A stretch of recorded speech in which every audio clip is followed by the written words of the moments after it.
Check this out, family.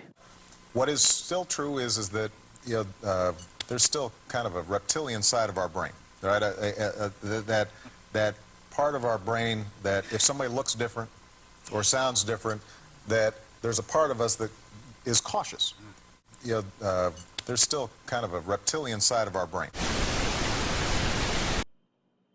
So within you, at the base of your brain, is the reptilian brainstem. I'm going to continue on this theme for a while because I believe that this story, if you choose to believe it, you can. If you don't want to, that's okay too. I believe that this story has within it a tremendous amount of power. And if you can internalize this, you will understand why you are your own worst enemy. It's built within you. So I talked about the Nagas, and I talked about how the greatest fear of the Nagas, who are currently in control of this physical reality, the greatest fear of the Nagas is that you become aware of your true essence as Manu.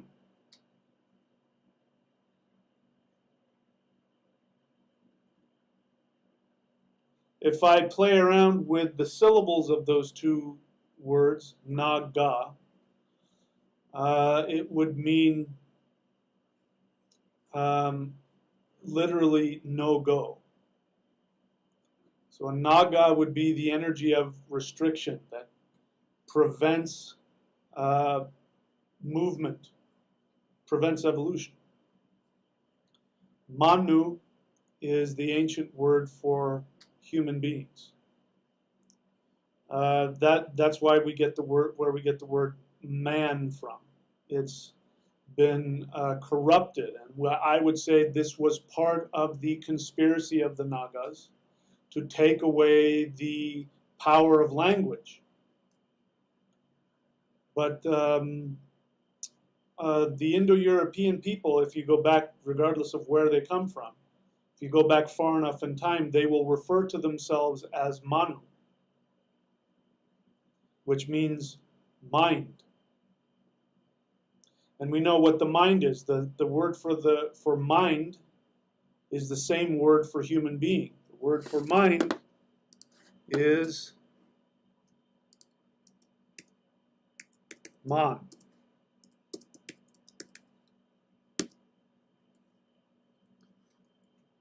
The word for human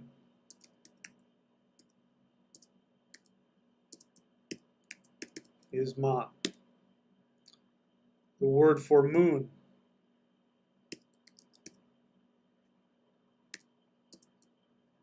is man. What that means is that human beings have the ability to do what the moon does. What does the moon do? The moon reflects the sun. What is the sun? The sun is the most powerful energy source in our solar system. Without the sun, there is no life. There is nothing. And we would even say that everything on Earth, including all of the beings, are nothing but made up of stardust, made up of stars. So your internal essence is that of the sun. And what gives human beings infinite power is their ability to reflect the infinite power of the sun. No other being has that ability, only humans. So this is why in all high powered spiritual practices, the core essence of it is some kind of meditation.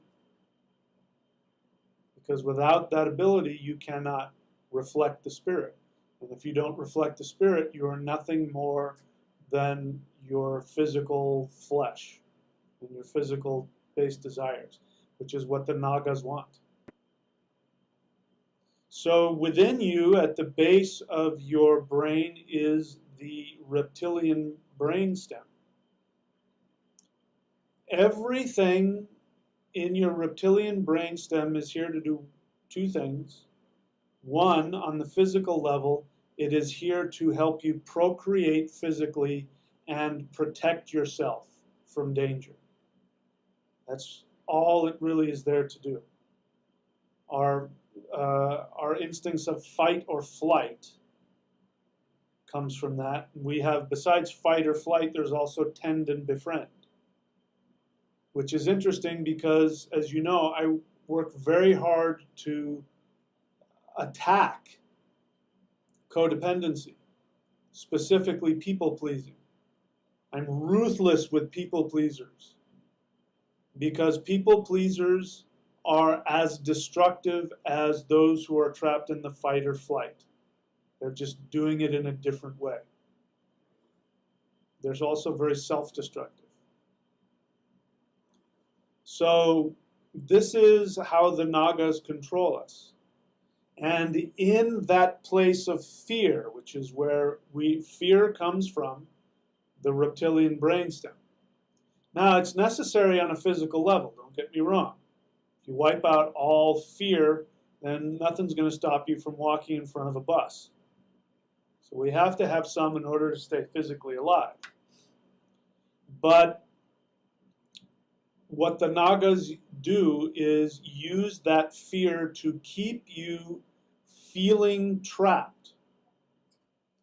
And there are all kinds of belief systems that are created out of this, which include religion. Any religion that tells you that you are sinful, that you are evil, that there is some higher being up there that is controlling you, this is the conspiracy of the Nagas.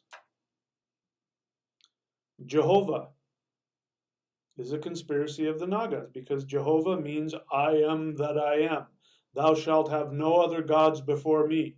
You notice that in the 10 Commandments, there are 4 commandments about not worshiping other gods. Not one. He was so insecure, he had to put 4 in there, saying that you can't worship other gods. Because if you realize that you yourself are in fact the most powerful infinite being in the universe, then the Nagas will no longer have control. And they don't want that. Now, they built into this conspiracy and these lies something extremely powerful, which is to hypnotize you into believing that if you go beyond your physical limitations, that you will be destroyed. This is not something that you consciously believe. It is happening on an unconscious level. It's in your DNA. It's in your Naga DNA.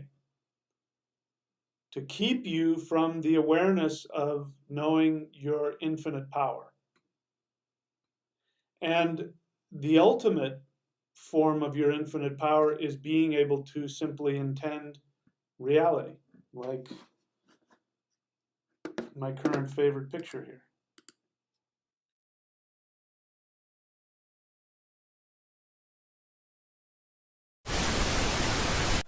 What is still true is that there's still kind of a reptilian side of our brain, right? That part of our brain that if somebody looks different or sounds different, that there's a part of us that is cautious. There's still kind of a reptilian side of our brain. If you want it all, you cannot be distracted by the illusion.